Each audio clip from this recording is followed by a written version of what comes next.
إن الحمد لله نحمده ونستغفره ونتوكل عليه ونعوذ بالله من شرور أنفسنا وسيئات أعمالنا من يهده الله فلا مضل له ومن يضلل فلا هادي له وأشهد أن لا إله إلا الله وحده لا شريك له وأشهد أن محمدا عبده ورسوله يا أيها الذين آمنوا اتقوا الله حق تقاته ولا تموتن إلا وأنتم مسلمون يا أيها الناس اتقوا ربكم الذي خلقكم من نفس واحدة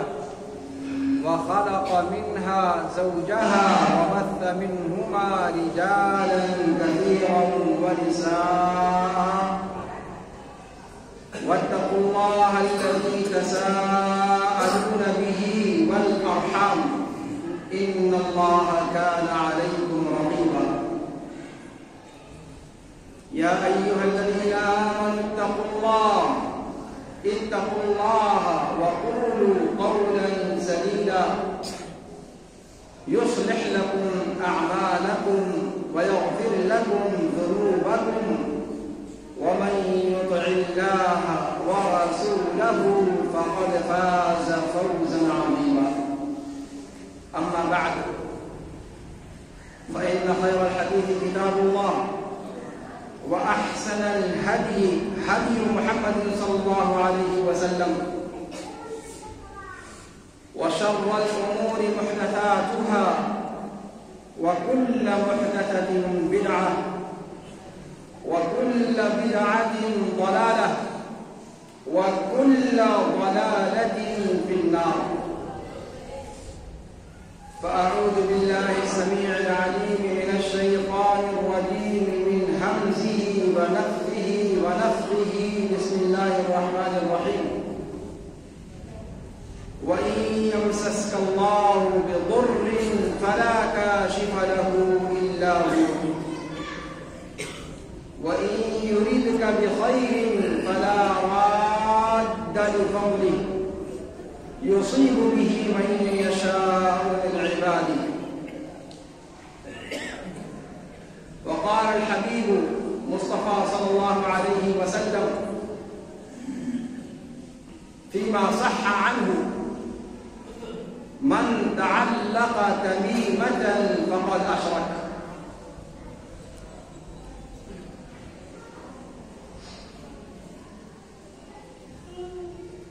حاضرین جمعہ سامعین و سامعات خود و کلام رب کریم کی حمد و ستائش اور خاتم النبیین و رسول فداء ابی و امی صلوات ربی و سلامہ علیہ پر صلاۃ و سلام کے بعد آج کا خطبہ خطبہ مسنونہ کے بعد پڑھی ہوئی آیت اور ذکر کردہ حدیث نبوی شریف کی روشنی میں ہوگا۔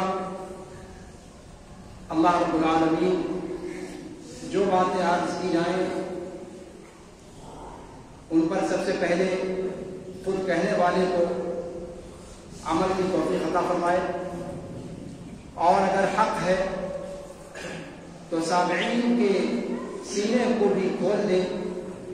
اور ذکر کردہ باتوں پر عمل کے لیے ان کے لیے بھی راہیں آسان فرما دے۔ مذہب اسلام توحید کا مذہب ہے۔ اگر مذہب اسلام کی شناخت کے حوالے سے بات کی جائے تو جتنے بھی مذاہب عالم ہیں یا جتنے بھی ادیان کہے جانے والے دھرم ہیں، ان تمام میں مذہب اسلام کی شناخت ایکیشور واد کے طور پر کی جاتی ہے۔ اسلام اور مسلمانوں کی پہچان توحید کے حوالے سے ہے، اور توحید اللہ رب العالمین کو اس کی ذات میں، اس کے اسما میں، اس کی صفات میں، اس کے افعال میں یکتا اور تنہا جاننے کا نام ہے۔ یہ ہم اور آپ سبھی جانتے ہیں، اور ہر مسلم اس بات کا نظری طور پر عقیدہ رکھتا ہے، اللہ ہی ہمارا خالق و رازق ہے، اللہ ہی ہمیں مارتا اور جلاتا ہے، اللہ رب العالمین ہی مصائب و آلام میں اور حوادث میں مبتلا کرتا ہے، اور وہی جبر و استمداد اور مصائب و آلام کے شکنجے سے انسان کو نجات بھی بخشنے والا ہے۔ اللہ رب العالمین کی قدرت کے کرشمے ہیں، کبھی دے کر آزماتا ہے، کبھی چھین کر آزماتا ہے۔ وہی تنہا قابل پرستش ہے، عبادت کے لائق اسی وحدہ لا شریک کی ذات اقدس ہے۔ جتنے بھی اسماء حسنی اور صفات علیہ ہیں، وہ سب کی سب صرف اور صرف اللہ رب العالمین کے لیے ثابت ہیں۔ وَلِلَّهِ الْأَسْمَاءُ الْحُسْنَى فَادْعُوهُ بِهَا۔ جتنے بھی اسماء، جتنے بھی نام، جتنے بھی نام فضل اور کمال کی منتہا کو پہنچے ہوئے ہیں، وہ سب کے سب اللہ رب العالمین کے لیے وحدہ لا شریک کے لیے ثابت ہیں، اور ایک مسلمان کو اس کا مکلف بنایا گیا ہے کہ اللہ رب العالمین کے ان بہترین، ان حسین ناموں کے وسیلے سے اللہ رب العالمین سے سوال کرے۔ اگر کوئی گنہگار ہے، اللہ رب العالمین کی غفران اور رحمت کی صفت کا حوالہ دے، اللہ رب العالمین کی توبہ کی قبول کرنے کی صفت کا حوالہ دے۔ اے اللہ تو غفور رحیم ہے، اے اللہ تو تواب ہے، میری توبہ قبول فرما۔ اے اللہ تو غفار ہے، غفور ہے، تو میری توبہ کو قبول فرما۔ انسان کسی کے ظلم و ستم کا شکار ہے، اے جبار اور اے قہار، اس ظالم کے مقابلے میں تیری جباریت اور تیری قہاریت کا وسیلہ ہے، اس ظالم سے تو سمجھ۔ میری دسترس میں نہیں کہ اس ظالم سے انتقام لے سکوں۔ اے جبار و قہار اپنا نام رکھنے والے، تیری جباریت اور تیری قہاریت کا تجھے وسیلہ ہے، اس ظلم و ستم کی بھٹی سے ہمیں نکال، اور ہم پر ظلم و ستم کرنے والے ظالموں، جابروں، قاہر کو تو اپنی پکڑ میں لے لے۔ یہ ہے اللہ رب العالمین کے اسماء الحسنی۔ جس انسان کو جس قسم کی ضرورت ہو، اس ضرورت کے اعتبار سے اللہ رب العالمین کے جو اچھے اچھے نام ہیں، اپنی ضرورت کے اعتبار سے ان ناموں سے انتخاب کر کے اللہ رب العالمین سے ان ناموں کے وسیلے سے دعا کرے۔ اور یہ وسیلہ وہ وسیلہ ہے جس کا حکم قرآن نے دیا ہے۔ وَلِلَّهِ الْأَسْمَاءُ الْحُسْنَى فَادْعُوهُ بِهَا۔ اللہ رب العالمین کے لیے بہترین نام ہے، گڈ، بیٹر، بیسٹ، جس طریقے سے آپ انگریزی میں کہتے ہیں، عربی زبان میں اسماء حسنہ کہا جاتا ہے، بہتر نام نہیں، بہتری میں جو اعلیٰ اور عرفہ مقام کو پہنچے ہوئے ہیں، جس سے اوپر کسی حسن کا، کسی بہتری کا، کسی اچھائی کا آپ تصور بھی نہیں کر سکتے، وہ سارے نام اللہ رب العالمین کے لیے۔ فرمایا کیوں ہے یہ؟ کہا اس لیے ہے کہ فَادْعُوهُ بِهَا، ان ناموں کے وسیلے سے اللہ رب العالمین سے دعا کرو۔ یہ نام اسی لیے سکھلائے گئے مخلوق کو کہ ان کے وسیلے سے مخلوقات اللہ رب العالمین سے دعا کریں، اللہ رب العالمین سے مانگیں۔ اللہ مانگنے سے خوش ہوتا ہے۔ اللہ رب العالمین دنیا کے اندر کسی کے سامنے جھولی پھیلائے آپ، وہ خوش نہیں ہوگا، وہ ناراض ہوگا، لیکن رب العالمین کا معاملہ یہ ہے کہ اس کے سامنے جو مانگنے سے انکار کرتا ہے، اللہ رب العالمین نے اسے جہنم کی دھمکی دی۔ ان الذین وقال ربکم ادعونی استجب لکم، تمہارے رب نے کہا کہ مجھ سے دعا کرو، میں تمہاری پکار کو سنوں گا، میں تمہاری دعا کو سنوں گا۔ اس کے بعد فرمایا کہ جو لوگ میری عبادت سے، یعنی مجھ سے دعا کرنے سے تکبر کا اظہار کرتے ہیں،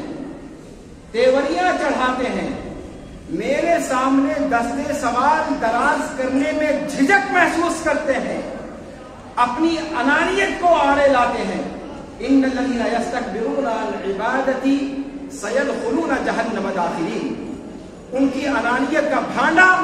اللہ رب العالمین پھوڑے گا اس طریقے سے کہ ان کو جہنم کے اندر اللہ رب العالمین داخل کر دے گا۔ یہ رب العالمین کی شان ہے،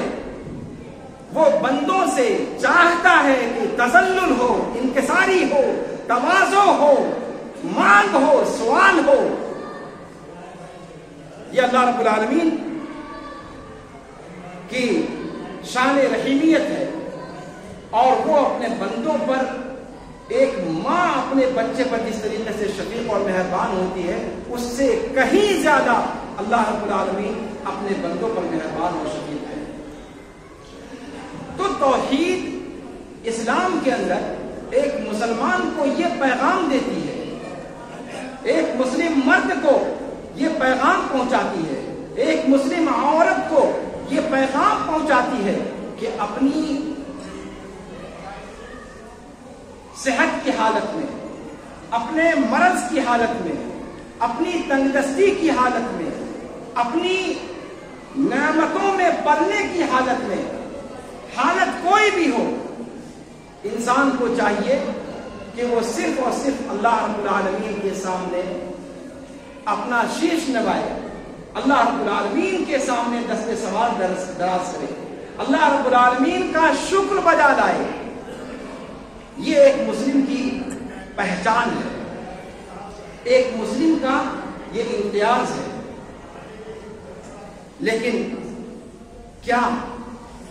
نظریاتی طور پر اس عقیدے کے رکھنے والے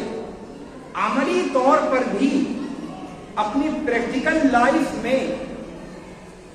توحید کے ان تقاضوں کو اور ان مفاہیم کو سمجھتے ہیں؟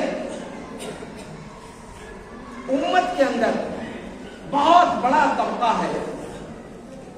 بہت بڑا طبقہ ہے، ایک معتدل تعداد ان لوگوں کی ہے جو خوشحالی میں تو رب کو یاد نہیں کرتی، لیکن جیسے ہی تنگدستی کا حال آتا ہے، جیسے ہی حوادث اور مصائب و آلام کی چپیٹ میں آتے ہیں، وہاں پیر اور فقیر کے چکر لگانے شروع کر دیتے ہیں، ان کے یہاں جا کر تعویذ اور گنڈے طلب کرنے لگتے ہیں، مختلف قسم کے کڑے اور دھاگے باندھنے لگتے ہیں۔ معاف کیجیے گا، اگر ہمارے اندر یہ چیز نہیں ہے، اور اللہ کرے کہ نہ ہو، اللہ کرے کہ نہ ہو، لیکن امت کا ایک بہت بڑا طبقہ ہے جو اس باب میں راہ راست سے بہت زیادہ بھٹکا ہوا ہے، اور وہ یہ نہیں جانتا کہ اپنے ان اعمال کے ذریعے سے وہ اپنے مسلم نام پر کلنک لگا رہا ہے۔ ایک طرف وہ اللہ رب العالمین کو نفع اور نقصان کا مالک سمجھتا ہے، ایک طرف اللہ رب العالمین کو فریادوں کو سننے والا مانتا ہے، مصیبتوں کو اتارنے والا اور مصیبت کو دور کرنے والا مانتا ہے، دوسری طرف کوڑی لٹکاتا ہے، تعویذ لٹکاتا ہے، گنڈے استعمال کرتا ہے، دھاگے باندھتا ہے، انگوٹھیاں پہنتا ہے۔ اب آج زمانہ ترقی کر گیا ہے، اب اگر تعویذ گنڈے کی بات کریں تو لوگ کہتے ہیں کہ صاحب یہ سب چیزیں ہم لوگوں کے یہاں کہاں پائی جاتی ہیں، لیکن بزرگان دین ذرا آپ اپنے سماج میں آنکھ اٹھا کر دیکھیں، ٹھیک ہے تعویذ اور گنڈوں کی جو مروجہ شکلیں تھیں وہ ممکن ہے نہ پائی جائیں، لیکن کیا ہمارے یہاں قیمتی پتھروں سے بننے والی انگوٹھیاں استعمال میں نہیں لائی جاتی؟ عقیق کا استعمال کیا جاتا ہے، مختلف قسم کے قیمتی نگینوں کا استعمال کیا جاتا ہے، فلاں مصیبتوں اور آرام سے دور کرنے والی انگوٹھی ہے، یہ پتھر پہن لینے سے فلاں قسم کی مصیبت نہیں آئے گی، کڑے کی شکل میں ہو، انگوٹھی کی شکل میں ہو، یا پھر کسی اور شکل میں ہو۔ آج کل کچھ کڑے میڈیکل ٹریٹمنٹ کے نام پر رائج کیے جا رہے ہیں، میڈیکل ٹریٹمنٹ، کہا کہ نہیں یہ سب وہ خرافاتی عقیدوں کی وجہ سے تھوڑی ہے، ڈاکٹر کہتے ہیں کہ اس قسم کے کڑے کو پہننا چاہیے، اس سے فلاں بیماری نہیں ہوتی ہے، شوگر نہیں ہوگا یا بلڈ پریشر میں کنٹرول ہوگا۔ یہ کڑے اس کام کے لیے استعمال کیے جاتے ہیں، تانبے کے ہوں، کانسے کے ہوں، پیتل کے ہوں، کسی بھی چیز کے ہوں۔ میرے بزرگوں، کسی چیز کا نام بدل دینے سے یا کسی چیز کا لیبل بدل دینے سے اس چیز کی حقیقت نہیں ختم ہو جاتی، اس چیز کو آپ ذہن میں رکھیں۔ ہم اپنے آپ کو بہت اپ ٹو ڈیٹ سمجھتے ہیں،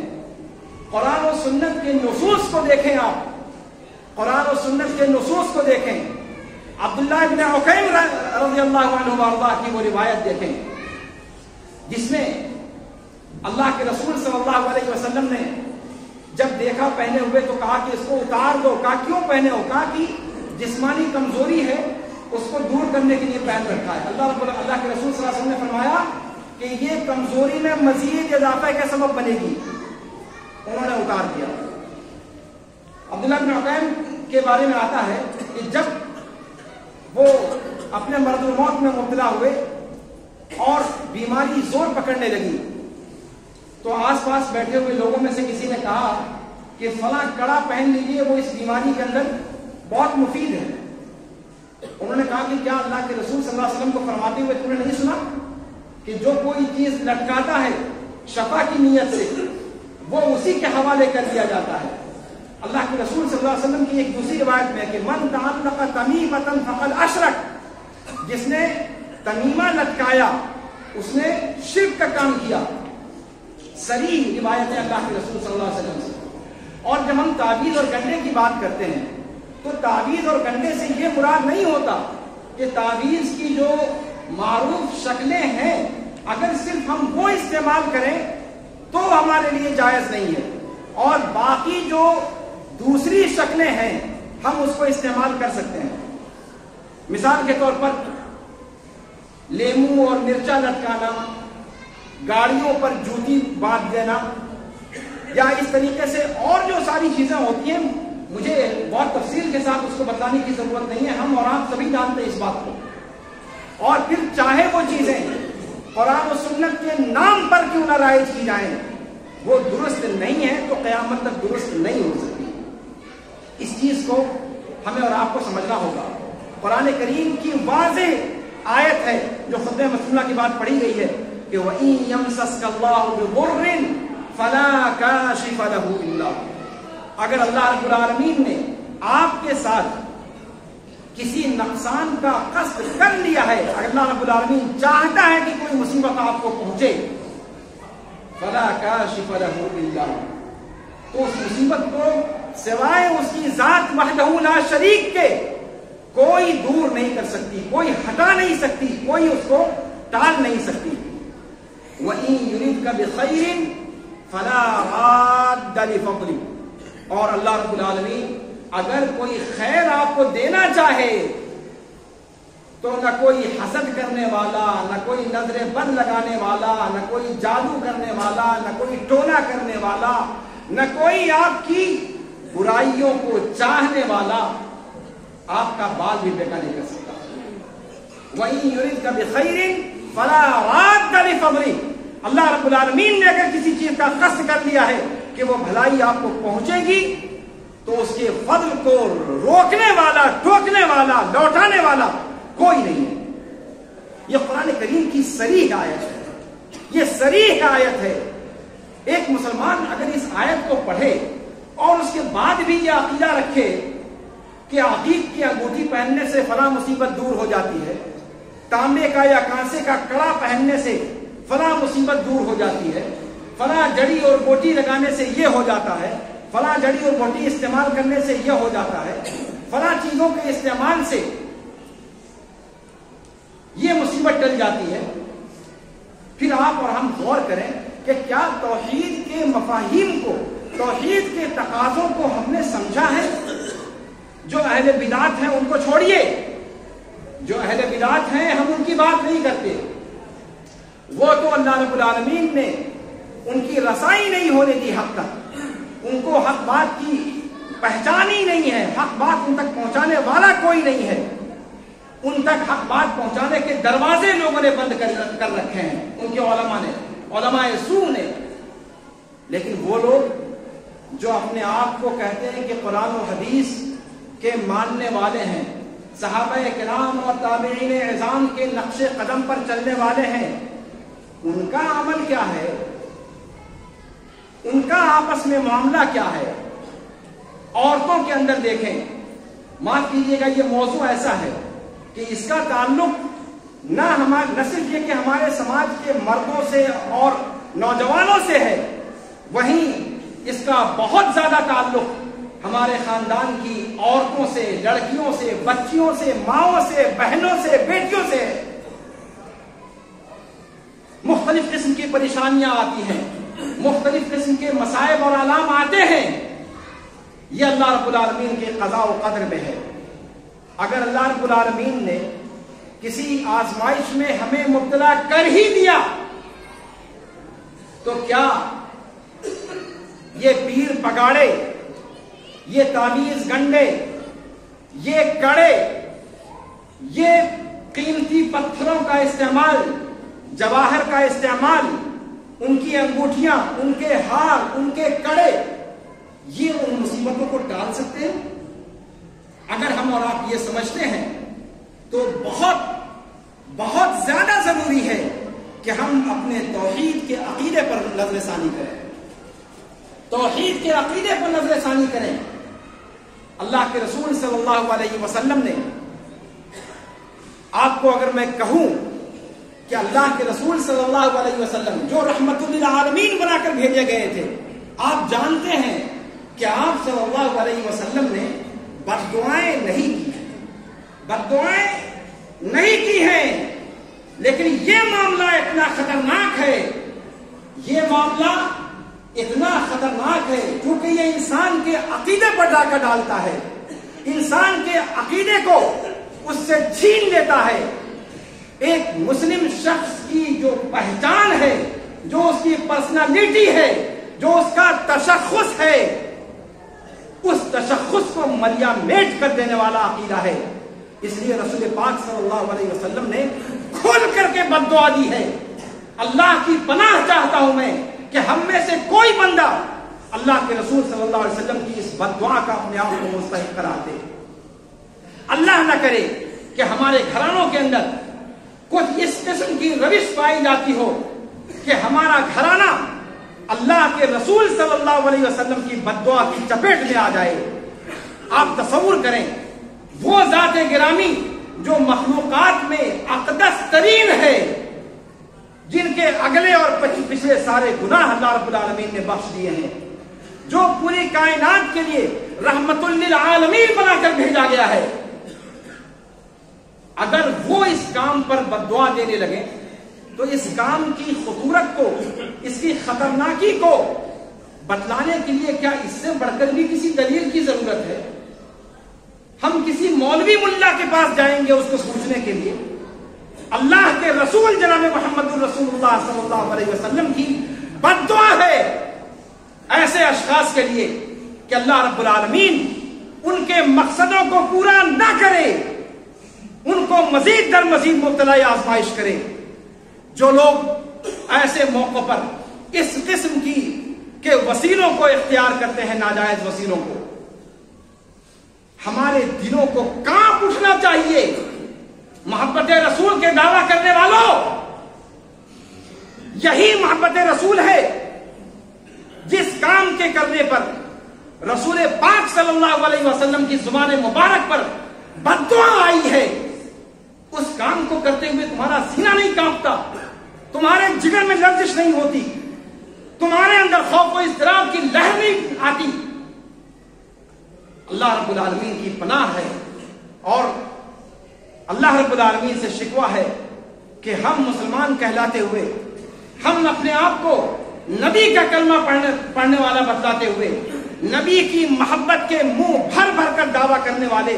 کس طریقے سے رسول پاک صلی اللہ علیہ وسلم کی اس حکم کی دھجیاں اڑاتے ہیں اور سائنٹیفک نئے نئے طریقوں سے میڈیکل کے نام پر، سائنسی ترقی کے نام پر اور نہ جانے کس کس نام پر ان چیزوں کو اپنے لیے حلال کرنے کی کوشش کرتے ہیں اور چور دروازے ڈھونڈنے کی کوشش کرتے ہیں، جن چور دروازوں سے شرک تک ہم سیدھے پہنچ جائیں اور اللہ کے رسول صلی اللہ علیہ وسلم کی بد دعا کے مستحق قرار پائیں۔ اس گھرانے کا عالم کیا ہوگا آپ خود تصور کریں۔ اگر ہمارے گھر کے اندر ہماری بیٹی، ہماری بہو، ہماری ماں، ہماری بہن، ہمارا بھائی، ہمارے باپ، ہمارے دادا، ہمارے نانا اگر اس کام کو کرتے ہیں جس کام پر رسول پاک صلی اللہ علیہ وسلم کی بد دعا ثبت ہے، اور اللہ کے رسول کی بد دعا، کیا کوئی اتنے افراد بیٹھے ہیں، کوئی ایک یہ تصور کر سکتا ہے کہ اللہ کے رسول صلی اللہ علیہ وسلم کی زبان مبارک سے نکلی ہوئی بد دعا پوری نہیں ہوئی؟ یقینی طور پر پوری ہوئی، یقینی طور پر پوری ہوئی۔ اس لیے ہمیں غور کرنا چاہیے کہ اگر ہم اپنے آپ کو اسلام اور اہل اسلام کی طرف منسوب کرتے ہیں، اگر اپنے آپ کو ہم سلف کی طرف منسوب کرتے ہیں، اگر ہم اللہ کے رسول صلی اللہ علیہ وسلم سے محبت کے دعوے دار ہیں، اگر ہم اپنے آپ کو اللہ رب العالمین کے احکام کو بجا لانے والا تصور کرتے ہیں، تو پھر ہمیں غور کرنا ہوگا کہ کہیں ہمارے گھرانے کے اندر، ہمارے ریلیٹیو کے اندر، ہمارے رشتہ داروں کے اندر، ہمارے خاندان کے اندر، ہمارے اپنے تعامل کے اندر کیا اس قسم کی کوئی چیز تو نہیں پائی جاتی؟ یہ موضوع حقیقت میں بہت حساس موضوع ہے، اور آپ کو تعجب ہوگا کہ ایسے حالات میں جب پوری دنیا کے اندر مسلمانوں پر مصائب و آلام کا ایک طوفان بلاخیز منہ کھولے کھڑا ہے، عالم اسلام مختلف قسم کے چیلنجز میں مبتلا ہے، ایسے موقع پر اس قسم کے موضوعات کو کیوں ممبر و محراب سے چھیڑا جاتا ہے؟ میں آپ کو بتلاتا ہوں۔ اس لیے چھیڑا جاتا ہے کہ ان ساری مصیبتوں کی جڑیں اسی چیز میں پیوست ہیں۔ جب تک ہم اپنے عقیدے کی خبر نہیں لیں گے، جب تک ہم اپنے مسلمان ہونے کی جو پہچان ہے اس پہچان کو دوبارہ اپنے اندر قائم نہیں کریں گے، تب تک ہمارے حالات سدھرنے والے نہیں ہیں۔ اللہ رب العالمین نے مسلمانوں کی مدد کا وعدہ کیا ہے، وہ مسلمان جو حقیقت میں مسلمان ہیں، وَأَنْتُمُ الْأَعْلَوْنَ إِن كُنتُم مُؤْمِنِينَ، تم سربلند ہوگے بشرطے کہ تم صاحب ایمان ہو۔ اور ہمارا ایمان کہاں بچا؟ ہمارا ایمان کہاں بچا؟ پیروں، پگاڑوں، تعویذ اور گنڈوں اور مختلف قسم کے ہتھ کنڈوں کے ذریعے سے ہمارا ایمان تو ہماری بے خبری میں کہیں ہم سے رخصت بھی ہو گیا. اس طرح کی باتیں اس لیے ہم اپنے سماج میں کرتے ہیں کہ ہم اللہ کے رسول صلی اللہ علیہ وسلم کے بتائے ہوئے قرآن کریم کے اندر ذکر کردہ صاف و شفاف عقیدے کی اصلاح کا کام کریں. آپ جانتے ہیں کہ اللہ کے رسول صلی اللہ علیہ وسلم کا دور رسالت، دور نبوت 23 سال کا تھا. اس میں سے آپ صلی اللہ علیہ وسلم نے 13 سال، کتنے؟ 13 سال آپ صلی اللہ علیہ وسلم نے اسی عقیدے کی اصلاح کا کام کیا. صرف 10 سال مدینہ طیبہ میں تشریف لے جانے کے بعد پھر احکام نازل ہوئے، نکاح کے احکام، طلاق کے احکام، خلا کے احکام، معاملات کے احکام، بیوع کے احکام، ربا کے معاملات. یہ سارے کے سارے مدینہ کے اندر جب 10 سال آپ صلی اللہ علیہ وسلم تھے اس بیچ میں نازل ہوئے. اس سے پہلے کی 13 سال کی زندگی وہ صرف اور صرف عقیدے کے مضامین کو بیان کرنے میں گزری اور عقیدے کی اصلاح کی طرف آپ صلی اللہ علیہ وسلم نے توجہ دی. مصیبت یہ ہے کہ ہم اور آپ غیر اسلامی معاشرے کے اندر رہنے کی وجہ سے یا اپنے برادران وطن جو مختلف دھرموں کے ماننے والے ہیں ان کے درمیان رہنے کی وجہ سے جو اسلام کی اصل شناخت والی چیزیں ہیں ان چیزوں سے بھی ہماری توجہ دھیرے دھیرے ختم ہوتی چلی گئی. تصوف کے نام پر گمراہی آئی، عقیدے میں مختلف قسم کے معاملات، مختلف قسم کے میدانوں کے ذریعے سے ہمارے اندر گڑبڑیاں آنی شروع ہوئی اور ریفارم کا کام کرنے والے، ریفارم کا کام کرنا جن کی ذمہ داری تھی، جو ریفارمر تھے، انہوں نے ان چیزوں کو معمولی سمجھ کر نظر انداز کیے رکھنا اپنا وتیرہ بنا دیا. معاف کیجیے گا بات بڑی سخت ہے لیکن یہ حقیقت ہے کہ جن لوگوں کو اصلاح کی ذمہ داری سونپی گئی تھی، جن لوگوں کو اصلاح کا کام کرنا چاہیے تھا، انہوں نے ان چیزوں کو معمولی سمجھ کر یا خود نہیں کر رہے دنیا جائے جہنم میں یہ سوچ کر اور اپنی ذمہ داریوں کو پورا کرنے میں کہیں نہ کہیں کوتاہی کا ثبوت دیا، جس کے نتیجے میں حالات بد سے بدتر ہوتے چلے گئے اور آج صورتحال وہ ہے جو ہم اور آپ دیکھ رہے ہیں. اللہ رب العالمین سے دعا ہے کہ اللہ رب العالمین ہمیں اسلام کے توحید کی حقیقت کو سمجھنے کی توفیق عطا فرمائے. اللہ رب العالمین ہمیں اور ہمارے سماج کو ہر قسم کے شرک اور بدعت کے رسوم و رواج سے اور اس کے مظاہر سے اللہ رب العالمین ہمیں اپنی امان میں رکھے. اللہ رب العالمین ہماری ماؤں اور بہنوں کو جن مصیبتوں میں وہ مبتلا ہیں اللہ رب العالمین ان کو ان مصیبتوں سے نجات دے دے. اللہ رب العالمین ان مصائب و آلام سے ان کو نجات عطا فرما دے. اللہ رب العالمین ان آزمائشوں سے اللہ رب العالمین انہیں نکال دے جن آزمائشوں کی وجہ سے وہ اپنے دین و ایمان کے سودا کرنے تک پہنچ جاتی ہیں. اللہ رب العالمین اس قسم کی بلاؤں اور مصیبتوں اور آزمائشوں سے ہم سب کے گھرانوں کو اللہ رب العالمین اپنی امان عطا فرمائے. ہم میں سے جو لوگ بیمار ہیں اللہ رب العالمین انہیں شفاء کامل و عاجل عطا فرمائے. ہم میں سے جو لوگ قرض دار ہیں اللہ رب العالمین ان کے قرض کی ادائیگی کی سبیل پیدا فرما دے. ہم میں سے جو لوگ دائمی بیمار ہیں اللہ رب العالمین ان کی بیماریوں کو ان کے رفع درجات کا سبب بنا دے، ان کے تکفیر سیئات کا ذریعہ بنا دے. اللہ رب العالمین ہم میں سے جو لوگ جس قسم کی ضروریات میں جس قسم کی ضروریات ان کی ہیں اگر وہ ضروریات اللہ رب العالمین کی رضا میں ہیں اور ہمارے لیے یا ان افراد کے لیے